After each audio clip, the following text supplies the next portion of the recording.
To boost the birth rate, the alliance forced Michael and me into a compulsory marriage. Our pheromone compatibility was 100%, but he never touched me.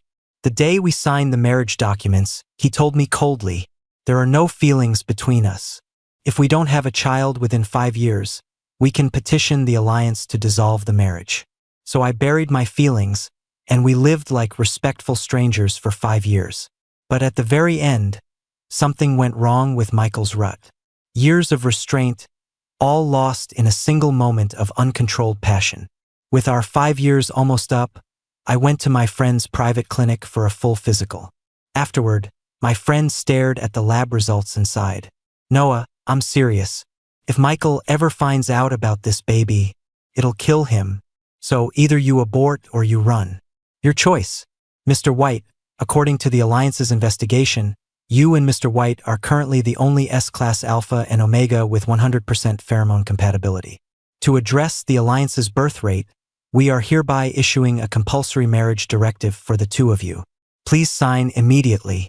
The Alliance Commissioner's words echoed in my head. As a special case who presented extremely late, I had always assumed I'd be a beta. But after a sudden, unexpected heat, I was confirmed as an exceptionally rare S-class omega. The very next day, the Alliance was at my door. The scene shifted, and I remembered Michael's words to me in front of the registry, a frown on his face. "There are no feelings between us, so I won't touch you. As long as we don't have a child within 5 years, the marriage can be automatically dissolved upon petitioning the Alliance." Now, there were only 3 short months left of those 5 years. Outside the car window, the lights sparkled on the ocean's surface. I watched, mesmerized by the setting sun, until someone tugged on the collar of my shirt from behind. I snapped back to reality and turned my head. Michael was sitting on the other side of the back seat, his brow slightly furrowed. "Your pheromones." Clicked. I immediately covered the back of my neck. "Sorry, I zoned out." Michael pulled his hand back and turned to look out the window, his body tense. "It's fine. Just be more careful next time." I pressed my lips together and turned my head away as well. We didn't say another word until the car pulled up in front of the banquet hall. Once we stopped, Michael got out first, then opened my door and offered me his hand. It was always like this between us. In public, we were inseparable, playing the part of a loving model couple. I put on a smile and took his hand. The banquet hall was magnificent. Not long after we entered, a strikingly handsome alpha walked up to us. "You actually decided to let him out of the house?" the man teased. Michael shot him a look. "Chris, no one will mistake you for a mute if you just shut up." I said nothing, just kept smiling. Normally, Michael didn't take me out with him. I only ever appeared by his side for banquets hosted by the 4 major Alliance families, where spouses were required to attend. To the outside world, however, this was seen as Michael being so protective of me that he was reluctant to let me appear in the public eye. The man in front of us clearly believed the same thing. As they spoke, another man walked over. He had sharp features and an earring. Even in a suit, he had a wild edge. "This suit is way too tight. I told you I didn't want to come." He walked up to Chris, shot him a glare, then looked at me, his eyes suddenly lighting up. "Wow, you're an omega, right? You're beautiful, totally my type." The moment he finished speaking, Michael's pheromones began to surge. I froze. Before I could react, Chris spoke up. "Stop suppressing them. Leo's a beta, he can't smell your pheromones. You're just annoying me." I looked at him in surprise.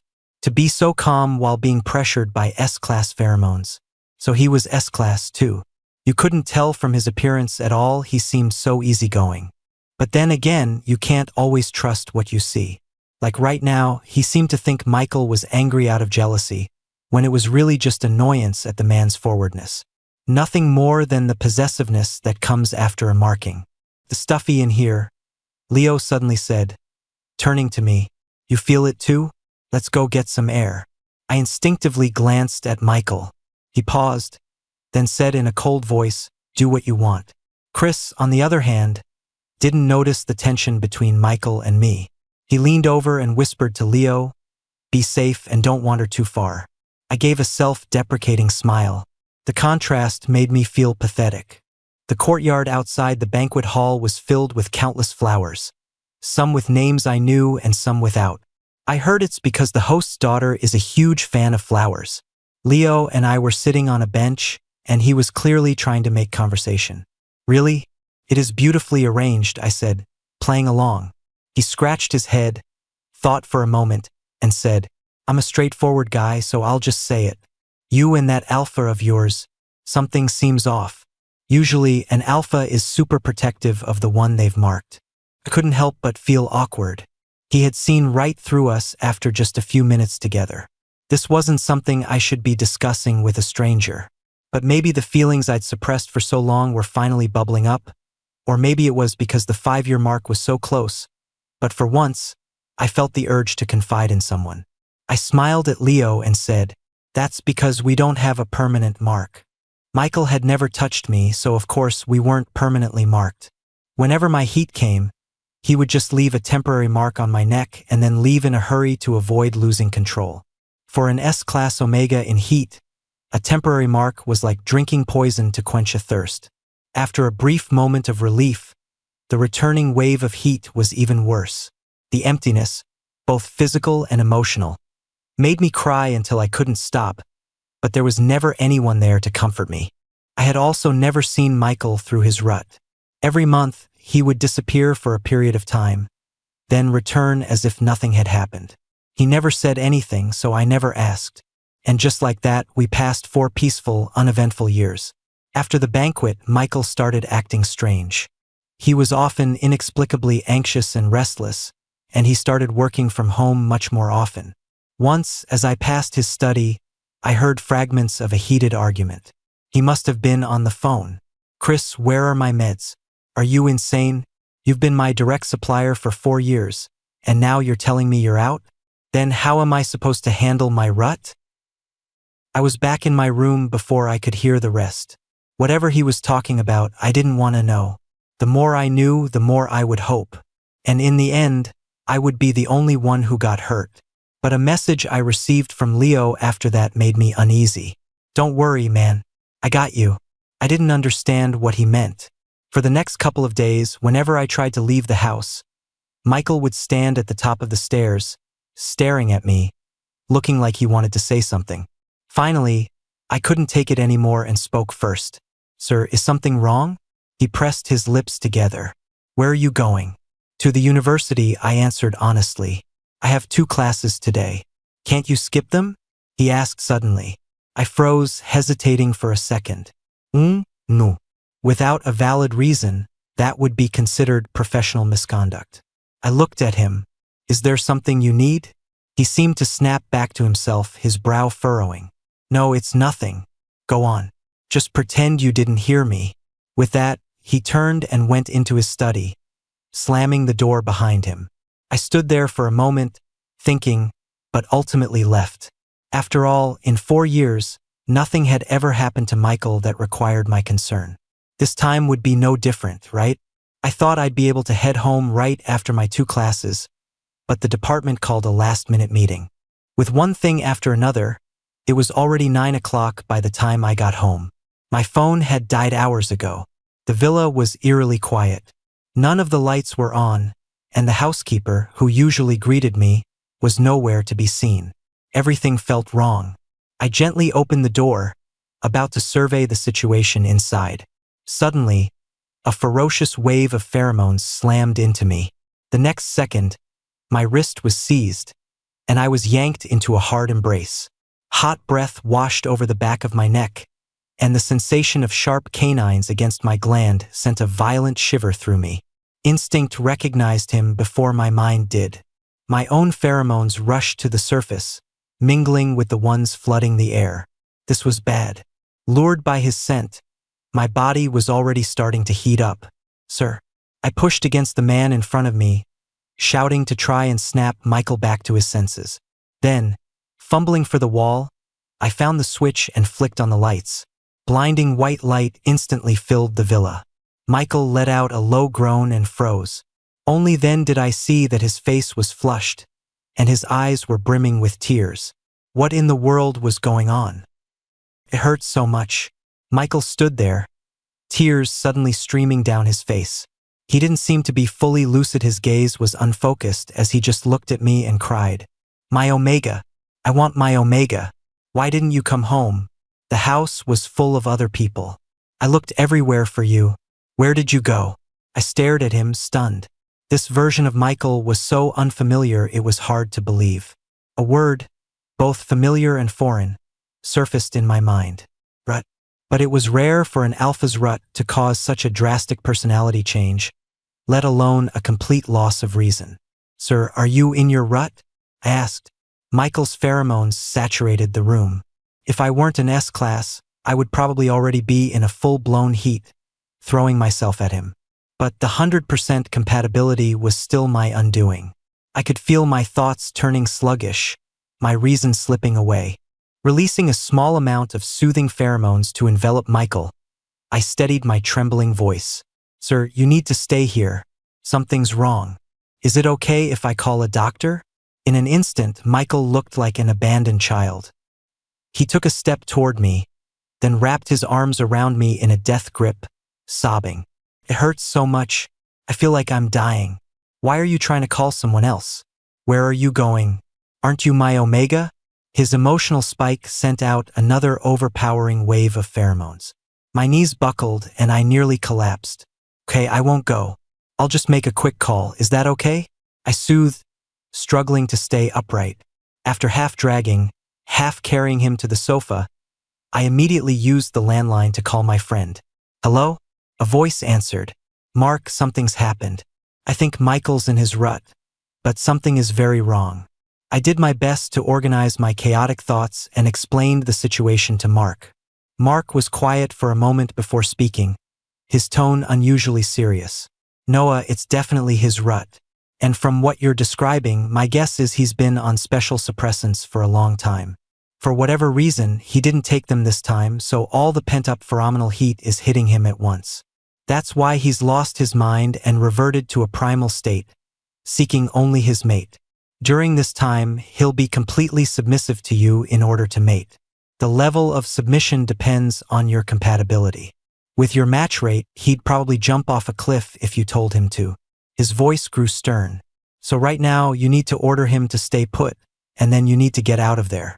Don't help him. Once you go into heat and lose your senses, it's all over. From what I know, the backlash from this kind of rut is severe. He won't remember a thing when he's lucid again. Just act like it never happened." Before I could answer, Michael's arms tightened around me. It was as if he'd heard. He whimpered, his voice thick with pleading, Please don't go." For a second, I had a vision of my own heats. I'd always wished for Michael to stay, just like this. But I was never brave enough to say it, afraid he'd see into my heart. And every time, without exception, he would leave in a rush, never looking back. "I know. I'll handle it." Hanging up with Mark, I looked at Michael and asked softly, "Sir, why were you taking medication?" He froze. His tear-filled eyes blinked in confusion. I let out a bitter, self-mocking laugh. "Pheromones are so unfair, aren't they? You don't even like me, but right now they're making you desperate for me. A heat without a partner is so hard to bear." I looked at him and whispered, "It's just so hard." The Michael in front of me shouldn't have been able to understand.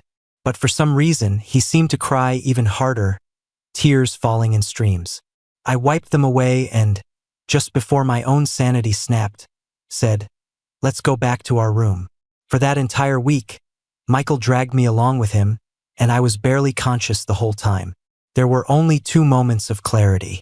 Once, I managed to call in sick for myself, citing my partner's rut, and another time, I sent a message to Michael's secretary in his name. The secretary seemed used to it and didn't ask any questions. The 2 times I diverted my attention from Michael, he dissolved into a crying mess. The abnormal rut ended completely on the morning of the 7th day. When I woke up, my body ached all over. Michael was still fast asleep. The moment my senses returned, the full weight of what I had done finally hit me. Michael probably wouldn't thank me for helping him through his rut. From his perspective, this compulsory marriage, which was just 3 months from being over, had suddenly become complicated. He would probably just think I had taken advantage of him. The gland on my neck was still tingling. I didn't need to look to know that Michael had marked me.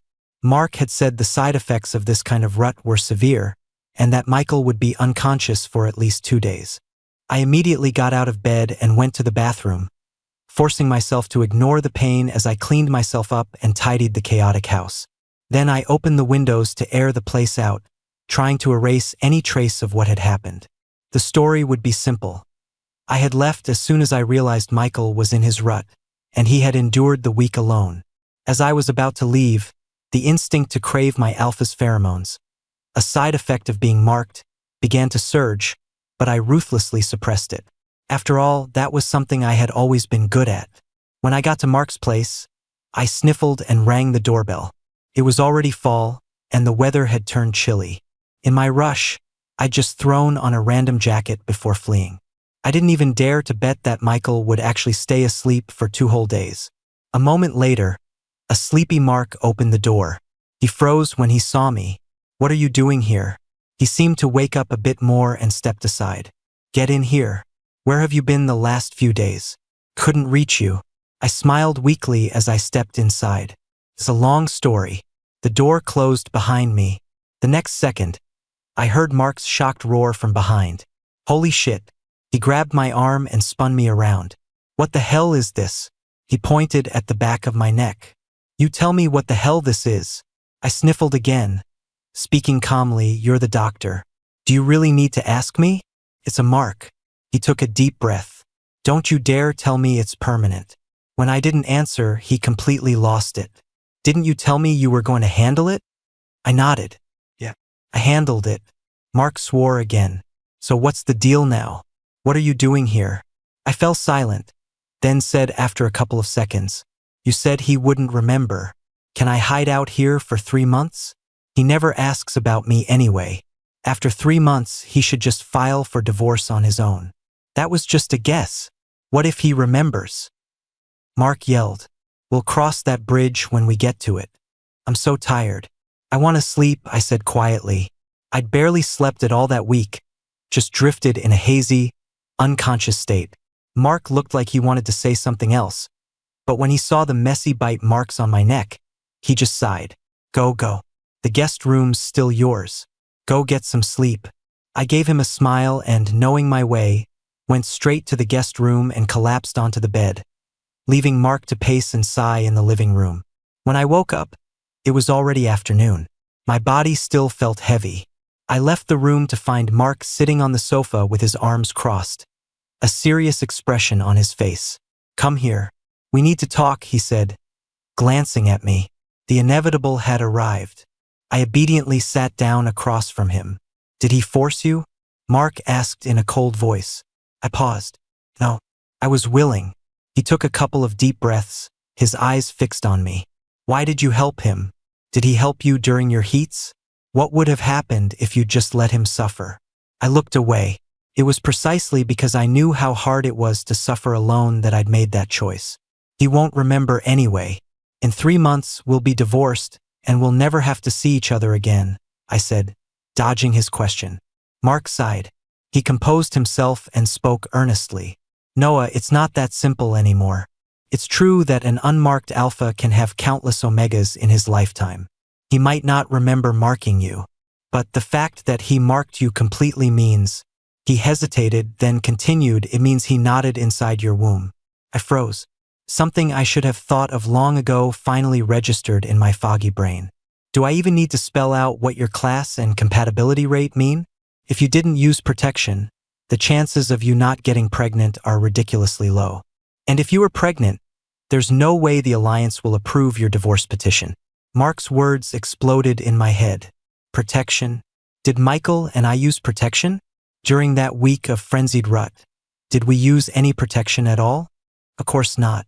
Seeing the color drain from my face, Mark understood. He rubbed his temples. "Get dressed.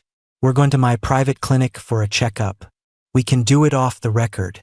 He paused, then added helplessly, "Though honestly, I think we both know what the results will be." Looking at my test results, Mark sighed for the 3rd time. He opened his mouth, then closed it, before finally saying, "Noah, From what you've told me, if Michael finds out this baby exists, he won't be able to handle it. So either you abort or you run. Your choice. I had already lost the ability to think. The clearly elevated hormone levels on the test results said it all. What should I do? I looked at Mark. Mark stared at me and said bluntly, my advice is to terminate. Terminate. The moment the thought entered my mind, the gland on my neck throbbed with pain. My stomach instantly cramped, and I felt an overwhelming urge to vomit. What was wrong with me? It's an Omega's nature. The instinct to carry a child overrides everything else, Mark said suddenly. But I still have to say it. You've been permanently marked by Michael. If you want to keep this child, you'll need his pheromones. Otherwise, you'll have to get the permanent mark removed and find another alpha to provide them. I was stunned, my hand resting on my flat stomach. After a long silence, I heard myself say, let's remove the mark.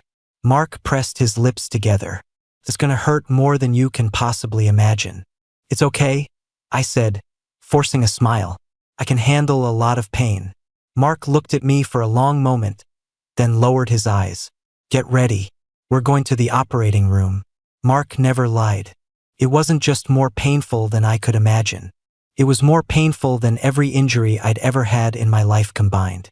Even if I could ignore the physical agony, the psychological breakdown was even more suffocating. The sense of fulfillment from the permanent mark gradually vanished, replaced by a struggling, gaping void. Felt like a part of my soul had been ripped away. I couldn't stop screaming and crying through the whole process. My mind was consumed by a single thought. Why are you taking my mark away? What did I do wrong? Until I was completely exhausted. You're awake? I blinked my dry eyes and looked at Mark. It's gone, he said. I froze, then sat up in bed, overcome by a feeling of emptiness. I touched the back of my neck and felt nothing but a scab. Mark pressed my hand down gently. All right, don't think about it. I have a friend on the east side, an alpha with some influence. You can stay with him for a while. He'll take care of you. Just then, the door clicked open, revealing a man with a delicate face. Hey there. The newcomer smiled and waved. He was dressed flamboyantly in a floral shirt with sunglasses perched on his head. His skin fair. Alex, what's with the peacocking? Mark said, exasperated. Hey, this is my normal style, okay? So where's the person you wanted me to pick up? The man, Alex, saw me and paused, then broke into a grin. Wow, so handsome. Must be a high-level one, huh? Same as you, Mark said coolly. My friend just got hurt. Take him back with you and look after him for a while. Fine, Alex drawled. Guess I owe you one. Ready to go? I frowned, hesitating for a moment. Mark patted my shoulder reassuringly. It's okay. He's trustworthy. The east side is far away. There's no way Michael will find you there. He handed me a phone. This is my spare. Call me if you need anything.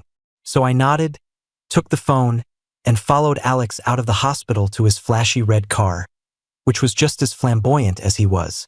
Alex chattered away the whole drive, probably trying to lighten the heavy mood that was visibly clinging to me. He drove for over 10 hours before finally stopping at a villa in the suburbs. Here we are. The house has everything. Let me know if you need anything else during your stay. Alex smiled and went to open the door. I followed him inside and my eyes met with someone standing on the stairs. The person was tall and lanky, with a cold expression. It was a different kind of cold from Michael's unapproachability. This was more like the coldness of an untouchable, lofty flower. The next moment, he looked at Alex and spoke. You brought an Omega home? Alex froze, then quickly waved his hands in explanation. No, he's Dr. Mark's friend. He's just staying with us for a while. He looked at me and made the introduction. Noah, right? This is my younger brother, Evan. He's a beta. I keenly sensed the tension in the air. I looked up at the young man and said, hello. My husband and I had a fight, so I'm imposing on Mr. Chun for a little while. Evan's expression softened slightly. He turned and went upstairs. My brother hates it when I bring people home, Alex whispered to me. I smiled and nodded. It's okay. I understand. Life at Alex's house was peaceful. His schedule was completely erratic, but Evan's was the exact opposite, so I ended up spending more time with Evan. He seemed to be a top student at medical school and had already joined the RD team for a major corporation's new miracle drug, even playing a key role. I was quite impressed that a beta could be so capable. Every day around noon, when Alex woke up, he would give me a round of pheromonal comfort, which helped lessen my pregnancy symptoms. Things changed 3 months later. For the first time, his pheromones had little effect. I was so sick I felt like I was dying. When I called Mark, he seemed to be in a rush and only said a few words. This is a critical period for fetal development. Alex isn't the baby's father, after all, so it's normal for his pheromones to not be as effective. Have him bite you. A little bit of pheromones injected through the gland will lessen the rejection. Alex and I stared at each other. He looked at my paper white face, hesitated for a second, then slapped his thigh and moved closer. Ah, come on. Your face is so pale you look like you've been dead for 3 days. Scaring me. Let's just get it over with. Before I could say anything, he had already pulled down my collar. The sensation of canines against my gland was sharp and familiar once more. My mind instinctively flashed back to Michael's mark, and I shuddered violently. The next second, someone clapped a hand over Alex's mouth and yanked him backward. Evan's face was so cold he looked like he could kill. He shot me a furious glare, then practically hoisted Alex upstairs, slamming the bedroom door with a deafening bang. This was bad. This was very bad for me. And it looked like it was very bad for Alex, too. By the time my head cleared, my body felt a little better, but Alex and Evan still hadn't come down. I shook my head and grabbed my keys to go out. A trip to the pharmacy for some medicine should help. As I picked out what I needed, I tried to clear my muddled thoughts. Evan's feelings for Alex, they didn't seem right. It was more than a typical brother's possessiveness, and his hostility toward me today was especially unusual. A thought occurred to me, and I sighed. Maybe I should find a new place to stay. This felt like it was going to get very complicated. Besides, the 3 months had passed a couple of days ago. Michael should have filed for the automatic divorce by now. That means I should be able to go back to the west side, right? The young cashier scanning my items kept stealing glances at me. He smiled here. Is there something I can help you with? She jumped. Then, as if making a momentous decision, she gathered her courage and said, Sir, the last time you were here, your suppressant patch was peeling off, and I noticed you have a scar from having a mark removed on your neck. That's illegal, and since you're a pregnant man buying soothing pheromone supplements alone, I have to ask if you are a victim of sexual abuse? Seeing me freeze, she took my hand. Don't be afraid. I found your spouse's information through your medical card and reported him to the Alliance yesterday. He'll definitely be brought to justice. I was completely dumbfounded. What was she talking about? How could she still find my spouse's information on my medical card? Once the 5-year term was up, the marriage would be automatically dissolved as soon as Michael filed the application. How could I still have a spouse? Wait, I didn't have time to respond. I pulled my hand away and reached for my medicine. Just as I picked it up and started to turn, a heavy weight fell on my wrist, and I was pinned against the counter. The hand holding me had well-defined knuckles, and on the ring finger was the Alliance-certified wedding band. A familiar pheromonal scent enveloped me from behind. The gland that had once been marked began to heat up, then started to itch. Michael placed his other hand on the counter, effectively trapping my trembling body in a loose embrace. He leaned in close to my ear. Well, long time no see. I forced a smile, trying to appear as calm as possible. Sir, long time no see. Have you been well? He chewed on my words. Well, my husband disappeared for 3 months without a trace. I couldn't find him anywhere. Then I finally get a lead, only to discover he's in some tiny pharmacy on the east side, thousands of miles away. You tell me, am I well? He stared at me, the pheromones saturating the air, making it clear just how terrible his mood was. The young cashier had long since hidden herself away in fear. For some reason, a sharp pain suddenly shot through my lower abdomen, so intense that my vision went black. The next second, I lost consciousness. What the hell did you just say? The first thing I heard was Michael's voice, then Chris's. I said, he's pregnant. You suddenly released such high-intensity pheromones that you sent his body into shock. And I don't need to tell you what that scar on his neck means. He's been permanently marked before. It was all for nothing. I slowly opened my eyes. Michael noticed immediately and turned to look at me. You're awake. Chris raised an eyebrow. I'll leave you two to talk. The door closed, and I finally had a chance to look around. We were in my and Michael's home. Michael stood by the bed, silent for a long time, before finally speaking, his voice hoarse. Who was it? I didn't understand. What? He looked at me. The one who marked you, the father of the child. Who is he? I met his gaze. What will you do if you find out? I'll kill him, he said flatly. I looked away, changing the subject. The 5 years are up. Why didn't you file the divorce petition? Michael froze. The day we got married, didn't you say we would get a divorce as long as we didn't have a child within 5 years? He remained silent. At the time, he started to say something, then stopped, only managing, this child, just pretend it's mine. Now I was the one who was truly stunned. What? I'll handle the alliance. I know they won't let an omega terminate a pregnancy, so when the child is born, we'll just say it's mine. Rest for the next couple of days. Then I'll take you back to the hospital for another checkup. Without another look at my dumbfounded expression, he left the room. Chris hadn't left, he was standing right outside the door. Michael looked at him and asked directly, will my pheromones affect the child? Chris raised an eyebrow this time. You're going to raise another man's kid? Michael gave him a cold look. You dare spread that around and see what happens. Chris laughed. And who was it that swore he'd never end up like his father? Michael fell silent. Mr. and Mrs. White were a rare case of a compulsory marriage from that era. Back then, the birth rate wasn't nearly as low as it is now, and the alliance was far less humane. Simply because Mrs. White was the only S-class omega at the time, they matched her pheromones to Michael's father.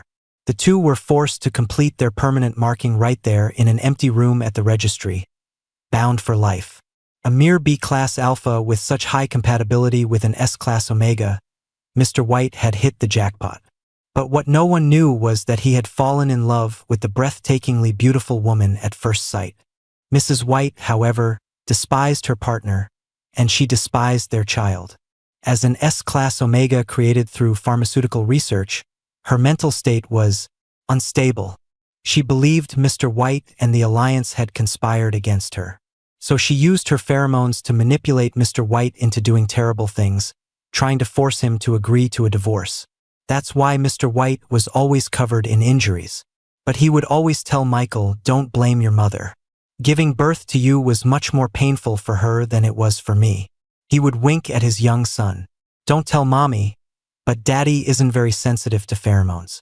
When Michael was 12, Mr. White drove into the city in the middle of the night to buy flowers for his wife on a whim. He got into a car accident and never came back. Mrs. White's mental health deteriorated further, and she passed away the following year. Michael finally concluded that his father was a fool, his mother was a fool, and they were both pathetically foolish. And so he grew to hate the class system, hate pheromones, hate the alliance, and eventually hate any form of intimacy. He never imagined that what happened to his parents would happen to him. He would never sacrifice himself for an omega like his father did, and he didn't believe in love born from pheromones. He wanted a divorce. They registered at night. The S-class omega stepped out of the car, his face gentle. He had a cool, aloof air, but his overall presence was incredibly soft. No wonder there was no moon in the sky that night. The moon was right here. It must be the pheromones, Michael thought. He was being bewitched by an S-class omega, just like his father. All he had to do was get divorced later. And so the years passed. He tried to keep his distance, to prove he was different from his father, only to become a frantic mess when that person disappeared. He finally realized he hadn't mentioned divorce to him again since that day. In the end, he was no different from his father, hopelessly foolish. In the examination room, Chris was looking at me strangely. He was smiling, a mischievous glint in his eyes. What is it you want to say? I asked, exasperated. These past few days, Michael's behavior toward me had been incredibly odd. He barely spoke to me, but he never left my side, giving me no chance to even think about leaving again. No matter how many times I asked him why he didn't get a divorce, he wouldn't answer, just kept brewing anti-miscarriage tonics for me. I used to think Michael was easy to read, that he wore all his emotions on his face. Now, I couldn't understand him at all. Chris winked at me. I sent him out on purpose. Isn't there something you want to tell me? I frowned. What do you mean? Seeing that I genuinely didn't get it, he clicked his tongue and lowered his voice. Fine. If you won't talk, I will. For certain reasons, I did a little digging on you. Guess what I found? My eyes widened. Couldn't be. You lived in an orphanage as a child. He narrowed his eyes, smiling. The very same one Michael made a large donation to on a whim when he was a boy. What a coincidence, wouldn't you say? I clenched my fists. Even if he knew that, he couldn't possibly know anything else. I forced a calm smile. So what? I didn't steal or rob anyone. Living in an orphanage isn't exactly a big deal. Chris wagged a finger. Nope, that's not it. Do you know what my field of research is?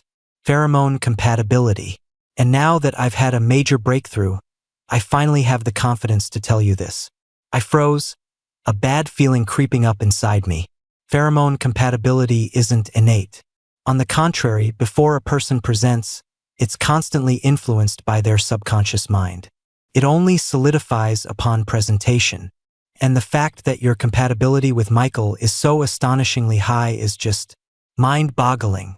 I already knew what he was going to say next, but there was nothing I could do to stop him. The truth I had hidden for so long was casually laid bare by this man. You've been deeply in love with Michael since before you even presented. Haven't you? A dead silence fell. Chris spoke with such conviction that there was no point in denying it. Besides, how could I argue with an expert? What do you really want? I asked. Are you trying to get me to divorce your best friend? To tell me not to stick around with my baggage? He looked stunned. Why would I do that? Now I was stunned. I'm just tired of watching you two mutes suffer in silence. Could you two please just talk it out and then go to the Public Alliance Hospital? My doorstep is about to be worn through by the two of you. And my consultation fees are actually very expensive, he said with a smile. But Michael has never once paid me. What in the world was happening? And what did he mean we were both mutes? After I got in the car, Michael slid in right after me. He was still silent, just looking through the test results one by one. A phrase suddenly popped into my head. My silent husband. Sir, there's something I need to tell you, I said suddenly. Michael looked up from the papers, startled. Go on. You wanted to know who the baby's father is, right? I watched him. Michael paused, his fist clenching slightly, then said, Yes, tell me. I pointed. He frowned and looked behind him. There weren't many people on the street outside. He looked for a couple of seconds, then turned back. Which one? I took a deep breath, and this time, I pointed directly at his chest. You. A flash of confusion crossed Michael's face. And you're the one who permanently marked me, I added. Before I had it removed. He was completely bewildered. I laid it all out for him. It happened 3 months ago during your abnormal rut. And the first time I met you wasn't at the registry. It was at the Sunshine Orphanage. You were just a kid visiting with some people from the Alliance. Life at the orphanage wasn't great. You found me in the backyard, fighting for scraps of food, and you helped me win. You said you would make sure we all had enough to eat, and then you gave me a small piece of paper with your name written on it. After you left, someone donated a large sum of money to the orphanage for food, and the Alliance sent someone to oversee it. When I went to him with your note, he told me he was supposed to give me a double portion. I smiled at him. Chris said we're both mutes. I was curious if you also had something you wanted to say to me, so I went first. Michael stared at me, then blinked slowly. He opened his mouth, and I finally heard the word I was hoping for. Yes, even Michael's story came out in fits and starts. He didn't seem used to opening his heart to people. The way he carefully chose his words was almost pitiful. You poor thing, I said after he finished. He frowned. Me? I nodded. Thinking about how he was during his rut, it was probably because he'd suppressed his emotions for so long, never allowing himself a proper cry, that he ended up sobbing so pathetically. Did you know you cried a lot during your rut? I squeezed his cheek. Cried, and you wouldn't listen to a word I said. He stiffened. I'm sorry. I'm sorry for how I was during the rut, he said again. You remember? I asked, confused. No, but I'm sorry. He hung his head like a guilty puppy. I'm sorry for being a mute, and for making you go through having the mark removed. I'm sorry. I cupped his face in my hands. This was bad. This wasn't Michael's usual persona. Seeing this expression on his face was a little unfair. After we talked everything out, I finally had my first checkup at the Public Alliance Hospital. The next day, the doorbell rang. Michael went to get it. An old man with graying hair stood outside, weeping. Jules, you finally have a child. Boo-hoo. You know, back then, your uncle saw you were all alone and wanted you to get over the shadow of your parents, so I petitioned the Alliance to find a compatible Omega for you. I never thought you two wouldn't have kids for so many years. And then a little while ago, I get a report saying you were abusive. You scared your poor uncle to death. Boo-hoo. Michael's face was a mask of indifference as he slammed the door with a deafening crash. Before I could process what had happened, I heard the man pounding on the door, wailing, Jules, let your uncle in for a peek. The baby in there will want to meet its great uncle. I was lounging on a recliner and kicked Michael's leg. What's wrong with you? Why'd you lock him out? Just then, the man's tone changed, becoming angry and exasperated. You brat. I'm the one who found you this husband. What right do you have to keep me out? Michael, who was stirring a pot of porridge, paused. He stood up, pulled a bag of candy I had bought on a whim 5 years ago from a cabinet, opened the door, and threw it out. Wedding candy, he said, and slammed the door again. That stuff has to be long expired. Is that really okay? Michael looked at me and said, he thought you couldn't have children and tried to convince me to divorce you. So he was holding a grudge. In the days leading up to my due date, Michael was more anxious than I was. He tossed and turned, unable to sleep, and even threw up several times. The moment I finally managed to lull him to sleep, I went into labor. Because of all the earlier complications, my situation wasn't good. Michael stayed by my side at first, but his unconsciously released pheromones were so thick that the doctor's hands were shaking. They eventually had to kick him out. After what felt like an eternity, a doctor emerged from the operating room, calling his name with a grave expression. Don't save the child, he blurted out. Seeing the doctor's stunned expression, he frowned and said sharply, the child doesn't matter. Just save my husband. The doctor, both father and son are fine. I was just going to ask you to go sign the forms with the attending physician. When I regained consciousness, the first thing I heard was arguing. The attending physician, with your class and compatibility, you'll get pregnant almost every time you have sex. Michael, what if I have my gland removed? The doctor, horrified, are you trying to die? Can a person even live without their gland? You may not want yours, but I want mine. Then what do we do? Can't be this dangerous every time he gives birth. The doctor explained patiently, not every time, not every time. This was an exception. I'm not taking that chance again. Then we can remove his womb. Some omegas with medical conditions choose to do it. It has some initial side effects, but no major long-term problems. This time, Michael's voice was ice cold. Impossible. If anyone is having surgery, it's me. Then what do you want me to do? Besides removing the womb, there's no way to be 100% certain of preventing pregnancy. The doctor said at his wit's end. Chris, I might have a solution. So I'm developing a new drug. It makes alphas infertile. You could be my test subject. Michael, give it to me. After a long struggle with my heavy eyelids, I finally opened my eyes. This time, Michael noticed immediately. He walked over, his fingers gently touching me. You're awake. I blinked, my voice hazy. What were you guys arguing about? He paused for a beat, then lied without a hint of a blush. We were arguing about what to name the baby. I smiled. Sigh. Still a mute.